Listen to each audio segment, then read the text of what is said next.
I have always been afraid of confined spaces, especially elevators, but for a different reason. I was afraid that the cable would snap, that I would get stuck, that the air would run out. I realized that this would never happen, but I felt uneasy being in an elevator. Claustrophobia tortured me since childhood. I remember getting stuck in a closet as a child while playing hide and seek. I was screaming, scratching at the door, but no one heard me. It seemed like an eternity before I was found. Since then, tight confined spaces caused real terror in me. Once I even lost consciousness when my classmates locked me in a bathroom stall at school. I still remember the feeling of not having enough air, the walls pressing in, and my screams drowning in silence. That evening, I was sent to the store. I lived on the 11th floor of an old apartment building. The elevator always worked erratically, either getting stuck between floors or moving painfully slowly, creaking and shuddering. But I tried not to use it, going up and down the stairs on foot. However, today it was already impossible to go down the stairs. It was getting dark outside, and the neighborhood was not the safest.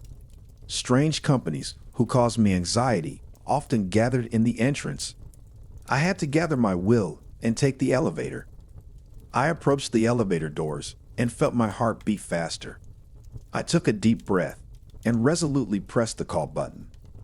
When the doors opened, I stepped into the cab, squeezing the shopping list in my hand so hard that it crumpled. I pressed the first floor button with a trembling finger and stared at the floor, trying to breathe slowly and deeply. The elevator crawled painfully slowly, creaking and shuddering. It seemed to me that I was riding for an eternity.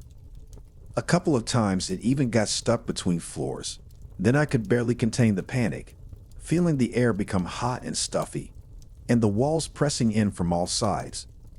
Finally, the elevator stopped, and I exhaled with relief. But the joy quickly changed. This was not my floor. In front of me I saw only darkness, as there was no light on the floor. I was enveloped by fear and anxiety. I frantically backed up, and the doors slammed shut right in front of me. In despair, I began pressing all the buttons, but the elevator did not respond. It moved again, crawling down even slower than before. I closed my eyes, hoping this was a nightmare. But no, this was reality. Suddenly, the elevator stopped so abruptly that I fell to the floor. The cab was plunged into pitch darkness. By touch, I found the emergency button and pushed it with all my might, but to no avail. I was trapped in this elevator.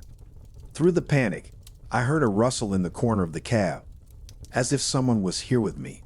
I plaintively called for help, but my voice sounded muffled in this cramped space. Suddenly, something touched my shoulder, warm, alive. I pressed myself into the corner, barely holding back tears of horror. "Don't be afraid of me. I'm your friend," a barely audible voice whispered. I trembled, unable to say a word. This whisper echoed in my head. What is this? What does it want from me? The touch disappeared, as suddenly as it appeared. I was left in absolute silence and darkness. It seemed like an eternity passed before the elevator moved again and finally stopped. Once in the entrance, I looked back. The elevator walls were scrawled with red letters, "We will meet again." I shuddered in horror and rushed out of this cursed house. I spent the whole evening tense, twitching at every rustle, and at night I had a nightmare. I was back in that elevator. A dark figure loomed over me, and I heard a whisper. "Don't be afraid of me. I'm your friend." I screamed, but did not hear my own voice. I woke up in a cold sweat. Since then, this dream has not left me. I was afraid to be in that elevator again, but at the same time felt a mystical attraction. Who was that mysterious friend? And would we really ever meet again? These questions gave me no rest. I kept catching myself waiting for a new meeting, although I realized it was madness. I very often have this dream. It repeats itself over and over, but it always breaks off on the phrase, "Don't be afraid of me. I'm your friend."